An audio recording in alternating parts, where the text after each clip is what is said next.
25 থেকে 30 টাকা কেজি দরে বিক্রি হচ্ছে খড়। ঠিকমতো গরুকে খাবার দিতে গেলে নিজের সংসার আর চলে না। এ কারণে গত সপ্তাহে 2টি গরু বিক্রি করে দেন শাহ আলম। এই যুবকের বাড়ি ময়মনসিংহের ধোবাউড়া উপজেলার তারাইকান্দি গ্রামে। বছর দুয়েক আগে 6টি গরু নিয়ে গড়ে তোলেন ছোট্ট খামার। এর মধ্যে 2টি গাভী, 2টি ষাঁড় আর 2টি বকনা। সেখান থেকে যা আয় হয় তা দিয়ে চলে তার সংসার।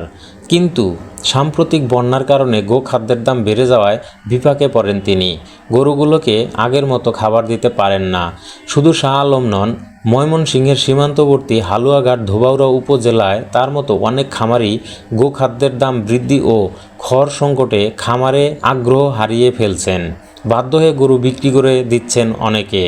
ধোবাউড়া উপজেলা প্রাণী সম্পদ অধিদপ্তরের তথ্যমতে উপজেলায় 80টি গরুর খামার রয়েছে। এছাড়া গৃহপালিত প্রায় 88,200 গরু রয়েছে। হালুয়াঘাট উপজেলা প্রাণী সম্পদ অধিদপ্তর বলছে, এ উপজেলায় 79টি গরু ও 4টি মহিষের খামার রয়েছে। এছাড়া গৃহপালিত প্রায় 2,24,790টি গরু রয়েছে। গত 4 অক্টোবর আকস্মিক বন্যায় ডুবে যায় হালুয়াঘাট ও ধোবাউড়া উপজেলা।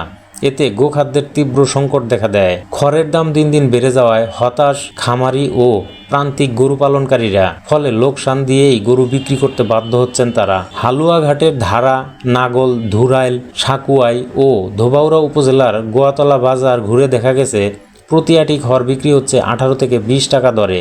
আর লোকাল মোটা এক বোঝা খড় 1000 থেকে 1200 টাকা দরে বিক্রি হচ্ছে। ফলে 1 কেজি খড়ের দাম গড়ে 25 থেকে 30 টাকা পড়ছে। হাটে এ অঞ্চলের খড়ের চাহিদা রয়েছে ব্যাপক।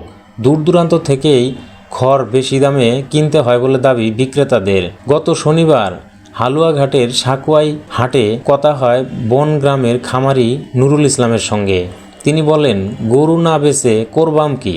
গরুর প্রধান খাদ্য খড়ের যে দাম, গরু পাল্লা পোষাচ্ছে না। তার পাশে গরু নিয়ে দাঁড়িয়ে থাকা হাতেম আলী জানান, তারও 7টি গরু মোটা তাজা করার ছোট্ট একটি খামার আছে, কিন্তু এখন আর গরু মোটা তাজা করে পোষাচ্ছে না। এখন খড়ের দাম অনেক, গরুর দাম পানির মতো। ঠিকমতো খাবার দিতে না পারায় গরুগুলো শুকিয়ে যাচ্ছে। উপায় না পেয়ে লোকসান দিয়েই গরু বিক্রি করতে এসেছেন বলে দাবি তার। হাটে খড় কিনতে আসা লাট মিয়ার ভাষ্য, বাড়িতে তার 4টি গরু ছিল, কিন্তু দীর্ঘ বন্যায় ঘরের ভিটামাটি সহ আশপাশের এলাকা তলিয়েছিল। এতে গোখাদ্যের সংকট দেখা দেয়। গরুর প্রধান খাদ্য খড়ের দামও বহুগুণে বেড়ে গেছে। এতে বাধ্য হয়ে একটি গরু রেখে বাকিগুলো কম দামে বিক্রি করে দিয়েছেন। তুহিন মিয়া নামে একজন বলেন, আগে 500 টাকা দিয়ে 100 আটি খড় কিনতাম, এখন 1800 টাকা দিয়ে 100 আটি কিনতে হচ্ছে। এছাড়া কাঁচা খড়ের দাম অনেক বেশি। 10 আটি খড় বিক্রি হচ্ছে 200 টাকায়। খড় বিক্রেতা ফারুক হাসান জানান, বন্যা ও অতিবৃষ্টির কারণে গোখাদ্যের সংকট দেখা দিয়েছে সব জায়গায়। কিশোরগঞ্জ থেকে খড় কিনে এনে এখানে বিক্রি করছেন তিনি, সেখানেও খড়ের দাম বেশি। এই সংকট আরও বাড়বে। গরু কিনতে আসা মোজাল হক বলেন, 20 দিন আগে আমরা কয়েকজন মিলে 78,000 টাকা দিয়ে একটি গরু কিনেছিলাম। সেই গরু জবাই করে ভাগ করে নিয়েছি। প্রতি কেজি গোশত পড়েছে 550 টাকা।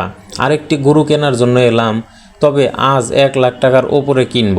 হালুয়াঘাট উপজেলা প্রাণী সম্পদ কর্মকর্তা মোহাম্মদ ইসাহাক আলীর ভাষ্য, পাহাড়ি ঢল ও অতিবৃষ্টির কারণে গোখাদ্যের এমন সংকট তৈরি হয়েছে।